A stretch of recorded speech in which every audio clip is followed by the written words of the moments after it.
ሰላም ጤና ይስጥልኝ የጃኖ ሚዲያ ቤተሰቦች እንደምን አላችሁ? ዛሬም በአዲስ የጤና መረጃና ሐሳብ ተገናኘን።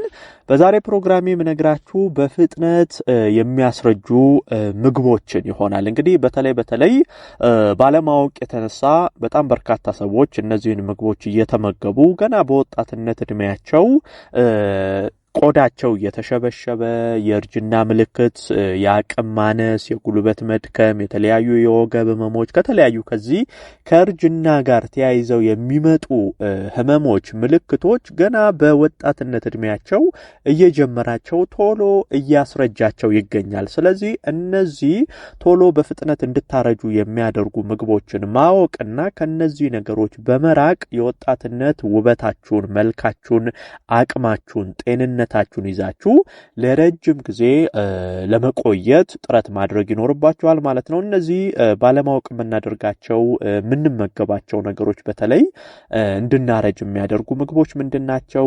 እነዚህ ነገሮችስ እንዴት አድርገን መከላከል እንችላለን የሚለውን እናያለን። አብራችሁን ቆዩ። ለቻናሌ አዲስ ከሆናችሁ ሰብስክራይብ ላይ እያደረጋችሁ ሌሎችም ጋር እንደዚሁ ደርሶ እንዲማሩበት እንድታደርጉ በክብር እየጠየቅኩ እስቲ በቀጥታ ወደ ሐሳባችን እንግባ። በመጀመሪያ የምናየው ጨው ነው። በነገራችን ላይ ጨው በጣም በርካታ ሰዎች እንግዲህ ምግብ ውስጥ በተለይ በእኛ ሀገር በጣም ጨው ማብዛት ከፍተኛ ጨው መጠቀም የተለመዱ ነገሮች ናቸው። ጨው ትልቁ ችግሩ ድርቀት እንዲከሰት ያደርጋል።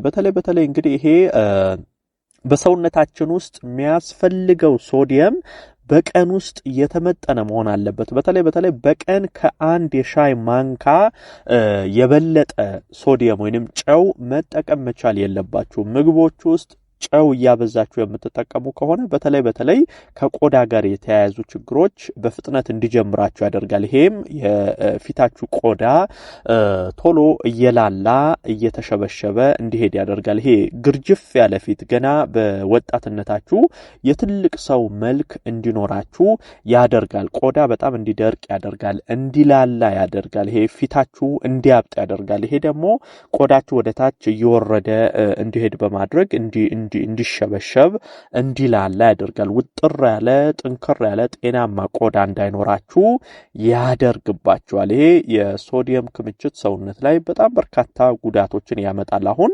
ከእርጅና ምልክቶች ጋር ተያይዞ ስለሆነ ነው እየነገርኳችሁ ያለሁት እንጂ በሰውነት ውስጥ ጨው ሲበዛ ከግፊት ጋር ከደም ዝውውር ጋር ከልብ ጤና ከተለያዩ ነገሮች ጋር ጉዳት ያመጣል። ስለዚህ አንደኛ ማድረግ ያለባችሁ በአኗኗራችሁ በአመጋገባችሁ ስር ጨውን መቆጣጠር፣ ጨው መቀነስ ያስፈልጋል።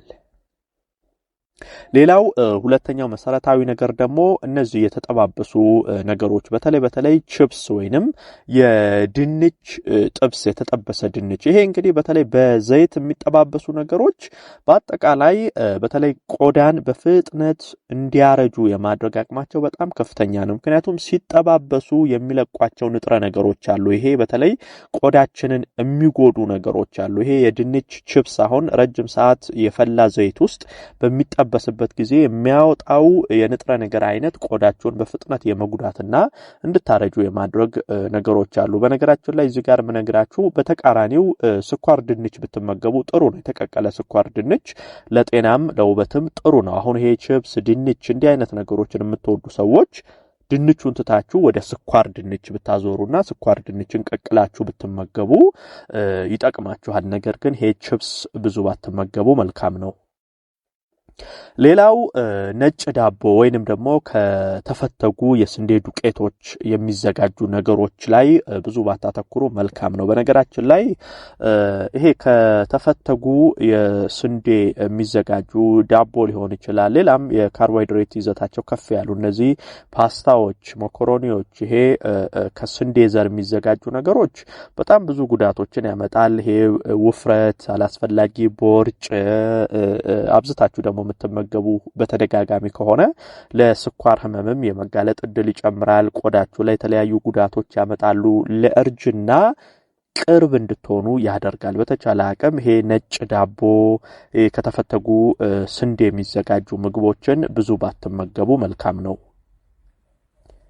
ሌላው መሰረታዊ ነገር ደግሞ ስኳር እንግዲህ ስኳር በተለይ ፊት ላይ ቡግር ሽፍታ እንዲህ አይነት ነገሮች ይሄ የቆዳ ላይ ችግሮች በከፍተኛ ሁኔታ እንዲፈጠርባችሁ ያደርጋል በተለይ ይሄ ስኳርን በደንብ የምትወስዱ ከሆነ ከዛ በተጨማሪ ደግሞ ለፀሐይ ጨረር ተጋላጭ የምትሆኑ ሰዎች ቆዳችሁ በጣም በከፍተኛ ፍጥነት እንዲያረጅ እንዲሸበሸብ እንዲጎዳ ያደርጋል አሁን ይሄ ጣፋጭ ነገሮችን የምትወስዱ ስኳር አዘውትራችሁ የምትጠቀሙ ሰዎች ወደ ጤናማ ጣፋጭ ነገሮች መለወጥ አለባችሁ ይሄ አርቲፊሻል ስኳር እየተዋችሁ ለምሳሌ ኦርጋኒክ ማር ካገኛችሁ ማርን በልኩ መጠቀም ከዛ ውጪ ፍራፍሬዎችን መጠቀም ትችላላችሁ በተለይ ሙዝ ሐባብ ወይን እንደዚህ አይነት ነገሮች ከቆዳም ውበት ጋር ጤንነትም ጋር ተያይዞ ጥቅም አላቸው ይሄ የጣፋጭ ነገር አምሮታችሁንም እንደዚሁ እንድትወጡ ያደርጋል ስለዚህ አንደኛ ወደ ፍራፍሬዎች ጤናማ ወደ ሆኑ ነገሮች ማዞር ነው እንጂ አርቲፊሻል ስኳር ብዙም ባታበዙ መልካም ነው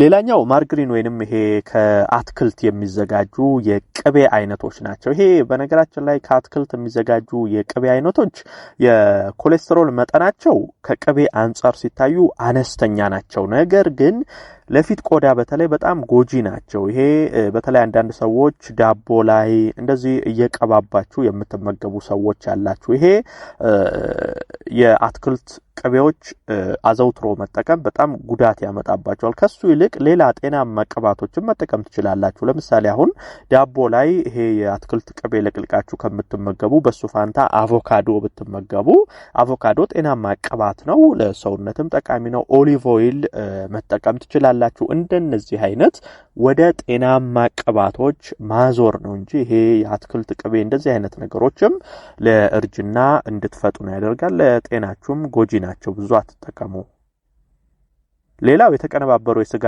ምርቶች ውጤቶች ናቸው ይሄ ማለት አሁን ይሄ በየሱፐር ማርኬቱ ታሽገው የሚሸጡ ለረጅም ጊዜ እንዲቀመጡ ተብሎ በውስጣቸው የተለያየ ነገር የሚጨመርባቸው የጨው ይዘታቸው የቅባት ይዘታቸው በጣም ከፍተኛ ነው ይሄ በተለያዩ ላስቲኮች ቆርቆሮዎች እንዲህ እየታሸጉ የሚሸጡ የስጋ እንዲህ አይነት ነገሮች ውጤቶችን ብዙ ባታተኩሩ ከሱ ይልቅ ጤናማ ነገር ለምሳሌ ዶሮ ብትመገቡ አሳ ብትመገቡ እንዲህ አይነት ነገር ጠቃሚ ናቸው ግን ይሄ ከየፋብሪካው ተመርተው የሚወጡ ተቀነባብረው የተለያየ ነገር ተጨማምሮባቸው የሚወጡ የስጋ የእንደዚህ አይነት ውጤቶችን ብዙም ባታተኩሩ መልካም ነው ሌላው አልኮል ነው በጣም በፍጥነት እንድታረጁ የሚያደርጋችሁ እንግዲህ አልኮል ጉበትን በተለይ በጣም የመጉዳት አቅም እንዳለው ይታወቃል ከዛ ባለፈ ግን በፊታችሁም ላይ ቡግር አለድሜ ቶሎ ቆዳ መሸብሸብ እንደዚህ አይነት ነገሮች ይሄ ቆዳችሁን ቶሎ የመጉዳት ባህሪ ያላቸው ስለዚህ አልኮል መጠጦችን ብዙም አዘውትራችሁ ባትጠቀሙ መልካም ነው በአጠቃላይ እነዚህ አሁን የነገርኳችሁን ነገሮች ከአመጋገብ ጋር ተያይዞ ብታስተካክሉ የወጣትነት ውበታችሁን መልካችሁን አቅማችሁን ጤናችሁን ይዛችሁ ለመቆየት ይረዳችኋል ማለት ነው ላይክ ሼር እያደረጋችሁ ይሄን ሐሳብ ለሌሎችም አጋሩ ለቤት አዲስ የሆናችሁም ቻናሌን ሰብስክራይብ በማድረግ ቤተሰብ ሁኑ የዛሬን በዚሁ አበቃው በቀጣይ ቀን በሌላ ጠቃሚና አስተማሪ ሐሳብ እንገናኛለን እስከዛው በያላችሁበት መልካም ጊዜ